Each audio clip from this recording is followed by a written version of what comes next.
everyone, welcome to my channel Ease Learning. This is Monica Sehgal and today I will discuss about Gagne 9 events of instructions. आज जिस teaching model की हम बात करेंगे वो दिया था गैगने ने। कुछ 9 इवेंट्स ऑफ इंस्ट्रक्शंस दिए थे जो आज भी हम अपनी टीचिंग मेथड्स में यूज़ करते हैं। ड्यूरिंग क्लासरूम जब मैनेजमेंट करते हैं, हम क्लास में इंट्रैक्शन करते हैं, तो तब भी हम इन टीचिंग जो 9 इवेंट्स हैं उन्हें यूज़ किया जाता है। देखिए, गैगने ने 1985 में ये इंस्ट्रक्शंस दिए थे जिन्हें 9 पार्ट्स में डिवाइड किया गया। तो हम सीक्वेंस में ही इन्हें समझेंगे और उसके कुछ लर्निंग आउटकम्स आए। तो इम्पॉर्टेंट टॉपिक है, एग्ज़ाम पॉइंट ऑफ व्यू से ऑलरेडी क्वेश्चन आ चुके हैं। एजुकेशन पेपर के लिए यूनिट 8 का पार्ट है और पेपर 1 के लिए यूनिट 1 टीचिंग एप्टीट्यूड का पार्ट है। तो आज हम बात करेंगे 2 एस्पेक्ट्स की। एक तो जो है वो 9 इवेंट्स ऑफ इंस्ट्रक्शंस, ये कैसे कैसे इंस्ट्रक्शन दे सकते हैं, उन्हें किन पार्ट्स में डिवाइड किया गया, और दूसरा है आपका लर्निंग आउटकम्स कि इन इंस्ट्रक्शंस के बाद क्या लर्निंग आउटकम्स आए। देखिए, डेवलप किया था गैगने ने, तो उनके नाम से इन इंस्ट्रक्शंस का नाम है 9 इवेंट ऑफ इंस्ट्रक्शंस। पहले आप इनको समझते हैं कि 9 इवेंट ऑफ इंस्ट्रक्शंस क्या हैं, कि कैसे हम क्लासरूम में एक क्लासरूम मैनेजमेंट का एनवायरनमेंट बनाते हैं, कैसे टीचर जो हैं वो बच्चों को इंटरेक्ट करती हैं क्लास में, उनका इंटरेस्ट डेवलप करते हैं और उनके लिए जो न्यू फॉर्मेशंस हैं, न्यू स्किल्स हैं, उन्हें डेवलप करवाते हैं। ठीक है, तो 9 इवेंट ऑफ इंस्ट्रक्शंस आज भी जब हम टीचिंग करते हैं तो इन्हें यूज़ किया जाता है। ठीक है, इसके बाद क्या लर्निंग आउटकम्स आए। देखिए, हमारे पास 3 डोमेन्स होते हैं। सबसे पहला होता है cognitive domain, affective domain and psychomotor domain. उसमें से ही आपके 5 लर्निंग आउटकम्स आते हैं। इंटेलेक्चुअल स्किल्स, जब भी आप कुछ कंसेप्ट सीखते हैं, लर्निंग आउटकम्स क्या सीखा आपने, तो आप एक इंटेलेक्चुअल स्किल सीखते हैं। जो भी आपने स्किल सीखी, आप माइंड में आप उस टेक्निक को सीख गए। कॉग्निटिव स्ट्रैटेजी, कैसे आप डेवलप करेंगे उस चीज़ों को, उस स्ट्रैटेजी को, तो ऐसे कहेंगे आप कॉग्निटिव स्ट्रैटेजी। कॉग्निटिव वर्ड जो है वो माइंड से रिलेटेड है, आपकी इंटेलिजेंस से रिलेटेड है। फिर आपका आता है वर्बल इन्फॉर्मेशन। जब भी आप कुछ सीखते हैं तो आपके वर्बल इन्फॉर्मेशन आप उसमें सीख जाएंगे, न्यू वर्ड्स सीखेंगे, वर्ड्स फॉर्मेशन सीखेंगे। आप कोई लैंग्वेज सीख रहे हैं, फ्रेंच लैंग्वेज सीख रहे हैं, तो वर्बल इन्फॉर्मेशन अपनी ऑटोमेटिक निकलेगी क्योंकि आपने उस लैंग्वेज को सीखा, आप उसे यूज़ कर सकते हैं, न्यू वर्ड्स आपने सीखे। ठीक है, और एटीट्यूड, एक एटीट्यूड होता है जो इफेक्टिव डोमेन का पार्ट है। एटीट्यूड जिसमें आप जब कुछ सीखते हैं, कोई न्यू कंसेप्ट सीखते हैं, तो एक एटीट्यूड डेवलप होता है उस स्किल की तरफ, उस कंसेप्ट की तरफ।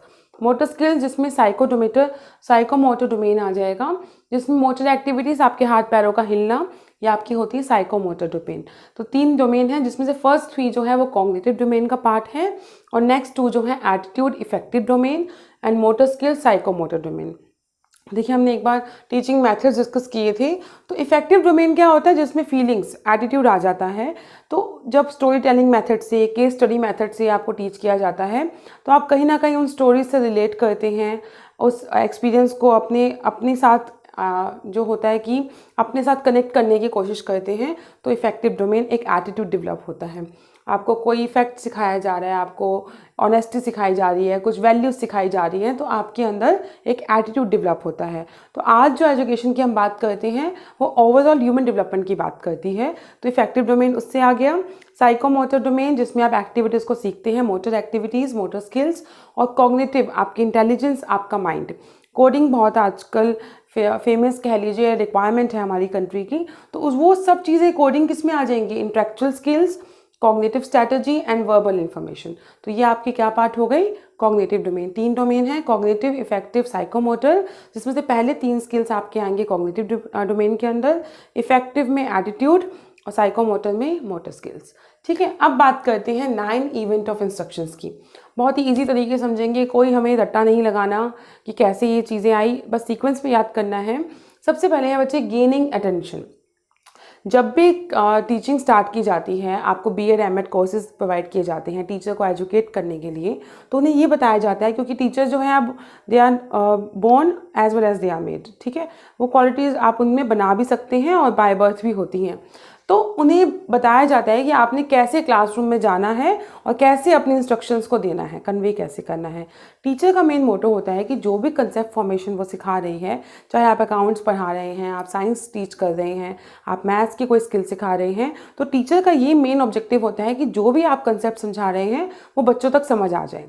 ठीक है। तो उसके लिए 9 इंस्ट्रक्शंस दिए गए।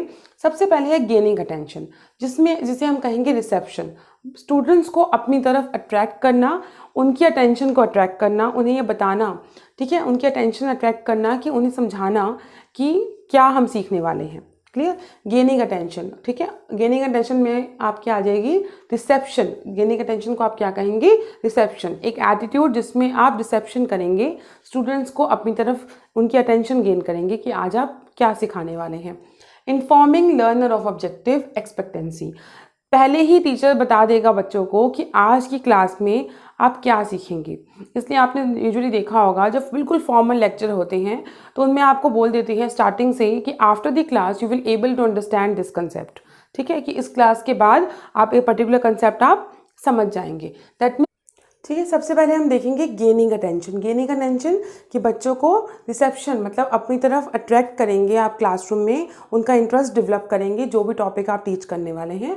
Informal learner of objective, informal learner of objective जिसमें स्टूडेंट की क्या एक्सपेक्टेशन रहेगी, पहले से ही उन्हें बता दिया जाएगा कि आज की क्लास में आप क्या सीखेंगे और क्या समझेंगे, तो उससे हम कहेंगे एक्सपेक्टेंसी।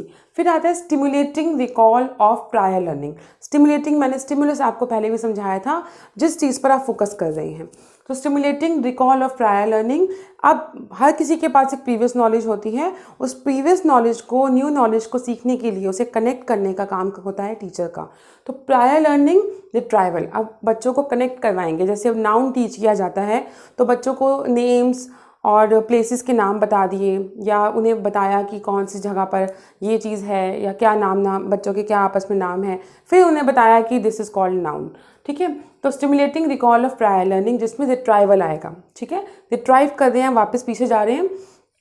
प्रेजेंटिंग द स्टिमुलस, अब आपने अपना काम स्टार्ट किया, आपने क्या किया? स्टिमुलस को प्रेजेंट किया, और बहुत ही यहीं पर टीचर की जो स्किल्स हैं वो डेवलप होती हैं कि आपको कैसे प्रेजेंट करना है। आप बहुत इजी और प्रैक्टिकल वे में जो टॉपिक टीच करना है सिर्फ उसी के बारे में अच्छे से बात करेंगे। कई बार कुछ टीचर्स को इतनी नॉलेज होती है कि जो टॉपिक आप कन्वे कर रहे हैं उसको छोड़कर आप दूसरी तरफ चले जाते हैं। ये एक एक्सपीरियंस टीचर का काम होता है कि नॉलेज इतनी है कि आपको एक साथ बहुत सारी नॉलेज वो दे रहे हैं, लेकिन एक्चुअली में आपको प्रेजेंट करनी है वही स्टिमुलस और वही नॉलेज जो आप उस क्लास में देना चाहते हैं। तो presenting the stimulus that means selective perception, इसमें आप बात करेंगे आप सिलेक्टिव परसेप्शन की। फिर आएगा प्रोवाइडिंग लर्निंग गाइडेंस, इसमें आता है प्रोवाइडिंग लर्निंग गाइडेंस। अब learning guidance semantic encoding, semantic means आपकी एक एटीट्यूड, आपकी फीलिंग, सिमेंटिंग होती हैं फीलिंग्स। इनकोड, आप एक पर्टिकुलर चीज़ को इनकोड कर रहे हैं, कोडिंग दे रहे हैं। तो प्रोवाइडिंग लर्निंग गाइडेंस, इसमें जो टीचर हैं वो स्टोरी टेलिंग की हेल्प से, केस स्टडी की हेल्प से जो जो चीज़ें बताएंगे तो बच्चे वहाँ पर रिलेट करते हैं, कनेक्ट होते हैं और एक सिमेंटिक एटीट्यूड डेवलप कर देते हैं, ठीक है। तो यहाँ पे आएगा प्रोवाइडिंग लर्निंग गाइडेंस। अब एक बार दोबारा अगर यहाँ तक मैं आऊँ तो सबसे पहले आपने बच्चों की अटेंशन गेन की, reception. Informing learner of objective, learner को बताया कि आप क्या सीखेंगे इस क्लास में, तो एक्सपेक्टेंसी, उनकी एक्सपेक्टेंसी डेवलप्ड हुई। Stimulating recall of prior learning, retrieval, जिसमें उनकी प्रीवियस नॉलेज को रिट्राइव किया जाएगा। प्रेजेंटिंग द स्टिमुलस, अब आप बहुत क्लियर और प्रिसाइज प्रैक्टिकल वे में अपने कंसेप्ट को प्रेजेंट करेंगे। Selective perception, not perception, it is selective perception. Then we have providing learning guidance, semantic encoding, जब आप समझाना स्टार्ट करते हैं और जो जो एग्जाम्पल्स यूज़ करते हैं, केस स्टडीज़ यूज़ करते हैं, स्टोरी टेलिंग, लेक्चर, कोई भी मेथड यूज़ करेंगे तो आप बच्चों की सिमेंटिक इनकोडिंग कर रहे हैं, आप इनकोड कर रहे हैं और सिमेंटिक वे में कर रहे हैं। Then we have eliciting performance, अब बच्चे रिस्पॉन्स करेंगे, परफॉर्म करेंगे तो दे आर रिस्पॉन्डिंग, यहाँ पे आर ही आएंगे आपकी। प्रोवाइडिंग फीडबैक, ठीक है, रीइंफोर्समेंट, अब कुछ नए नए फीडबैक एटीट्यूड आएंगे बच्चों के, आप उनसे पूछ रहे हैं, उनसे एग्जाम्पल ले रहे हैं, तो रीइंफोर्समेंट। फिर आएगा असेसिंग परफॉर्मेंस, रिट्राइवल, अब जब तक आपको पहले भी बताया था कि इवैल्यूएट असेसमेंट जब तक नहीं होगी तब तक आप काम पूरा नहीं समझेंगे। असेसिंग परफॉर्मेंस, रिट्राइवल, अब आप वापस जो सिखाया सब पूछा आपने, ठीक है। Enhancing retention and transfer which is very important, journalisation, जब भी आप कोई कंसेप्ट समझेंगे तो आपको ये समझ आ जाता है कि उस पर्टिकुलर कंसेप्ट और स्किल को आप कैसे दूसरे कंसेप्ट में या दूसरी स्किल पे अप्लाई कर सकते हैं। Applied knowledge which is called generalisation, generalised आपको समझ आ गया, ठीक है। तो सबसे पहले आपने क्या किया, देखिए सबसे पहले इनको हम 4 पार्ट्स में डिवाइड करें तो ओपनिंग, फिर आपने प्रेजेंट करना स्टार्ट किया, फिर प्रैक्टिस की और फिर क्लोजिंग ख़त्म किया। आज भी क्लास में यही इंस्ट्रक्शन मॉडल यूज़ होते हैं। जब टीचर क्लास में जाते हैं तो अटेंशन गेन करते हैं बच्चों की, रिसेप्शन, फिर इन्फॉर्म लर्नर ऑब्जेक्टिव की लर्नर को बताते हैं कि आज क्या ऑब्जेक्टिव्स हमारे पूरे होंगे, क्या कंसेप्ट हम सीखेंगे, एक्सपेक्टेंसी पूरी होती है उनकी, stimulating recall of prior learning which is retrieval. इसके बाद आती हैं आपकी प्रेजेंटिंग टेक्निक्स कि आप प्रेजेंट करेंगे स्टिमुलस को, आपने एग्जाम्पल के स्टडी जनरली मेथड से, सिलेक्टिव परसेप्शन से, बहुत ही प्रैक्टिकल वे से आपने अपने कंसेप्ट को एक्सप्लेन किया। प्रोवाइडिंग लर्निंग गाइडेंस, जिसमें सिमेंटिक इनकोडिंग आ जाएगा आपका। क्लियर, प्रेजेंट कर दिया आपने। प्रेजेंट करने के बाद आपने 3R याद रखने हैं। अब आप बच्चों से रिस्पॉन्ड ले रहे हैं, तो बच्चों ने रिस्पॉन्ड स्टार्ट किया कि क्या रिस्पॉन्ड आया। आपने कोई कंसेप्ट समझाया तो बच्चों से क्या परफॉर्मेंस आई। प्रोवाइडिंग फीडबैक, अब बच्चे फीडबैक दे रहे हैं, उसी चीज़ को समझा रहे हैं। फिर बच्चों का काम भी ख़त्म, लर्नर से भी पूछ लिया आपने। अब लर्नर्स को आप असेस करेंगे उनकी परफॉर्मेंस को, दैट इज़ अगेन रिट्राइवल। तो रिस्पॉन्डिंग, रिस्फोर्समेंट एंड रिट्राइवल, ये याद रखना है। और लास्ट में आएगा आपका जनरलाइजेशन। ठीक है, तो ये थे आपके 9 इवेंट्स ऑफ इंस्ट्रक्शन। 2 कंसेप्ट की बात की हमने, learning outcome and 9 event of instructions. ठीक है, लर्निंग आउटकम में हमने 5 चीज़ें सीखी: intellectual skill, cognitive strategy, verbal information, altitude and motor skills. फिर हमने 9 इवेंट्स की बात की। पहले आपने अटेंशन गेन की, फिर लर्नर को ऑब्जेक्टिव बताए, अटेंशन गेन की, दैट इज रिसेप्शन, फिर एक्सपेक्टेंसी, उस अब स्टार्ट कर दी क्लास तो प्रायर नॉलेज की तरफ गए, दैट इज रिट्राइवल। क्लियर, अब आप प्रेजेंट करेंगे, अब स्टार्ट हो चुकी है क्लास, तो आपने सिलेक्टिव परसेप्शन, उन्हें समझाया, स्टिमुलस प्रेजेंट किया, प्रोवाइडिंग लर्निंग गाइडेंस, एग्जाम्पल देने स्टार्ट किए, एलैबोरेट करना स्टार्ट किया। अब आपने कर दिया अपना काम, प्रेजेंटिंग हो गया। Now practice time. प्रैक्टिस कैसे करेंगे? रिस्पॉन्डिंग, बच्चों ने रिस्पॉन्स किया, इलेक्सिटिंग परफॉर्मेंस, प्रोवाइडिंग फीडबैक, रीइंफोर्समेंट, उन्हें फीडबैक मिले, उन्हें कुछ आइडियाज़ मिले कि ऐसे नहीं ऐसे करना है। फिर आपने जज करना स्टार्ट किया, assessing performance, retrieval, responding, reinforcement and retrieval. Last में आप जनरलाइज हो गए, समझ आ गया आपको कंसेप्ट, जनरलाइज की तरफ चले गया। ठीक है, तो ये भी 9 event of instructions. I hope आपको एक क्लास क्लियर हो गई होगी, हेल्पफुल होगी। इसलिए प्लीज़ सब्सक्राइब करना मेरे चैनल को और hit the bell icon for latest update. Thank you so much.